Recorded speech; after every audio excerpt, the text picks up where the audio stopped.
Hi guys, you're welcome back again. We're going to solve for the value of y from this radical equation. And the given equation is what? Square root of 8 plus 3y minus square root of 3y is equal to 2 over square root of 3y. And we are asked to solve for the value of y that satisfies this radical equation. The first thing we need to do is to convert the left hand side of this expression into fractional form.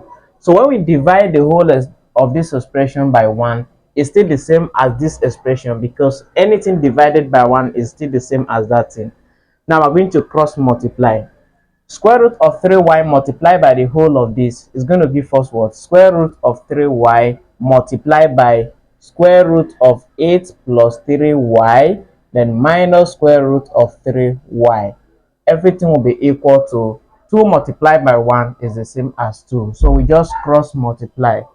Now the next thing we're going to do is to open this bracket by distributing the square root of 3y into the bracket. So we're going to have, what do we notice here? Here we have square root and this is square root. So we can just write 1 square root, then we multiply the radicand. 3y multiplied by 8 is going to give us 24y plus 3y multiplied by 3y is going to give us 9y squared. Then minus square root of 3y multiplied by square root of 3y. Recall that when we have square root of x multiplied by square root of x is the same as x, because the radicand x and x, they are the same, and we have square roots. This is the same as what? Square root of x raised to the power of 2, 2 of square root of x, so that this square is going to cancel this square to remain only x. So applying this property, when we are multiplying two square root with the same radical, then the square root is going to cancel, it will remain only 3y, which is equal to 2. Now the next thing we're going to do is to take this negative 3y to the right hand side of this equation. So we're going to have square root of 24y plus 9y squared equal to 2. And when this negative 3y cross to the other side, it becomes positive 3y. Now the next thing we're going to do is to remove this square root by square both sides of the equation. So we square the left hand side, also we square the right hand side, so that this square is going to eliminate the square root. We are left with 24y plus 9y squared, which is equal to 2 plus 3y squared is twice of this bracket. So we can rewrite this as what? 2 plus 3y then multiply by 2 plus 3y. Now the next step is to expand this bracket.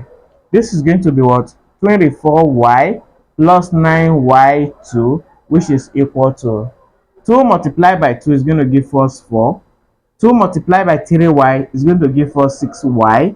Then 3y multiplied by 2 is going to give us 6y plus 3y multiplied by 3y is going to give us 9y squared.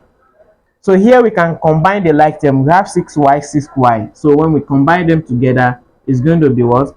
6 plus 6 is going to give us 12y. Now the next thing we're going to do is to combine the like term. We're going to rearrange this equation. Here we have 9y squared, starting from the one that have the highest power. And here we also have 9y squared. So when this one crosses to the left hand side, become negative 9y squared. Now the next number is y. So we have positive 24y. So and when this 12y cross to the left hand side, become negative 12y, then which is equal to constant 4. So we have already rearranged all the number. So the next thing we're going to do, as you can see, we have positive of 9y squared and this is negative of 9y squared. So this and this is going to cancel. So we are left with what? 24y minus 12y is going to give us 12y, because 24 minus 12 is going to be 12. Then we just write y, which is equal to 4. Now the next thing we're going to do is to divide both sides by the coefficient of y. Remember, we are solving for y. So we divide both sides by the coefficient of y, which is 12. Then also here becomes 12. This 12 is going to leave this 12. So we are left with y in the left hand side, which is equal to 4 divided by 12. So we can reduce this fraction. 4 can go into 4 one time. Then 4 can go into 12 3 times. Therefore, 1 all over 3 is the value of y that satisfies this radical equation. Thank you for watching, and please follow and subscribe for more videos like this.